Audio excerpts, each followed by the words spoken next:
బుల్లితెర ప్రేక్షకులకి యాంకర్ సుమా కనకాల గారి కోసం ప్రత్యేక పరిచయం అవసరం లేదు. ఆమె మాటలతో, ఆమె నవ్వుతో అందరినీ నవ్విస్తూ గలగలా మాట్లాడే మాట తీరుతో కొన్నేళ్లుగా బుల్లితెరపై యాంకర్గా హవాని కొనసాగిస్తున్నారు. చిన్న పెద్ద ముసలి ముతక అందరూ కూడా ఆమెను సుమక్క అని ఆప్యాయంగా పిలుస్తూ ఉంటారు. ఇక సుమా కనకాల గారు ఇటు బుల్లితెరపై అలరిస్తూనే ఈ మధ్య కొన్ని సినిమాల్లో కూడా కనిపిస్తున్నారు. ఇక దానితో పాటు సోషల్ మీడియాలో కూడా యాక్టివ్గా ఉంటున్నారు. ఎప్పటికప్పుడు ఆమె బెస్ట్ మూమెంట్స్ షేర్ చేస్తున్నారు.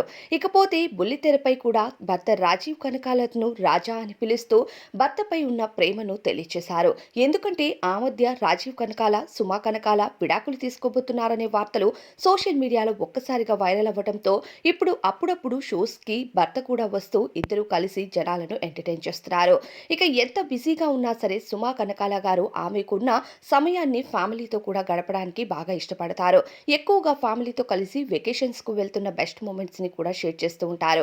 ఇక ఎన్నో ఇంటర్వ్యూస్ కి కూడా హాజరవుతూ ఉంటారు సుమా కనకాల గారు. ఈ తరుణంలోనే ఒక ఇంటర్వ్యూలో తన కూతురు మనస్విని కోసం కొన్ని ఆసక్తికరమైన విషయాల్ని తెలియజేశారు.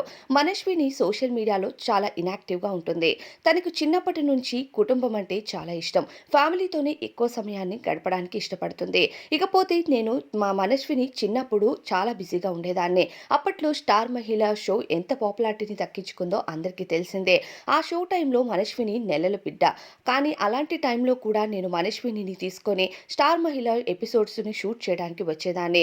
ఒక రోజులో 2, 3 ఎపిసోడ్స్ షూట్ అయ్యేవి. ఆ షూటింగ్ టైంలో కూడా నాకు గ్యాప్ దొరికినప్పుడల్లా మనస్వినితో టైంని స్పెండ్ చేయడం, అలానే తనకి ఫీడింగ్ చేయడం ఇవన్నీ చేసేదాన్ని. నా బిడ్డలు నాకు చాలా సపోర్ట్ చేశారు. పిల్లలు చిన్నప్పటి నుంచి ఎంతో సపోర్టివ్‌గా ఉండటం, భర్త కూడా సపోర్టివ్‌గా ఉండటం వల్లే నేను ఈ స్థాయికి ఎదిగానంటూ సుమా కనకాల గారు చెప్పారు. అయితే ఈ మధ్య సోషల్ మీడియాలో కూడా మనస్విని పైన కొన్ని ట్రోలింగ్స్ వచ్చినా సరే తాను అవేమీ పట్టించుకోలేదని, చిన్నప్పుడు నా కొంగు పట్టుకొని ఎలా తిరిగేదో ఇప్పటికీ కూడా నా కొంగు పట్టుకొని నా కూతురు అలానే తిరుగుతూ ఉంటుందని, నాకు ఇంటికి వెళ్ళి ఖాళీ సమయం దొరికిందంటే నా కూతురు నాతో ఎక్కువ టైంని స్పెండ్ చేస్తుందని, ఎప్పుడు మామ్ లవ్స్ మనస్విని అని, మనస్విని లవ్స్ మామ్ అని ఎప్పుడు రాసుకుంటూ ఉంటుందని, తనకు అదే ఇష్టం అంటూ తెలియజేసింది సుమా కనకాల. సోషల్ మీడియాలో ఇకపోతే నా పిల్లల పైన ఎన్ని ట్రోలింగ్స్ వచ్చినా నేను అవన్నీ పట్టించుకోవాలి అనుకోవట్లేదు.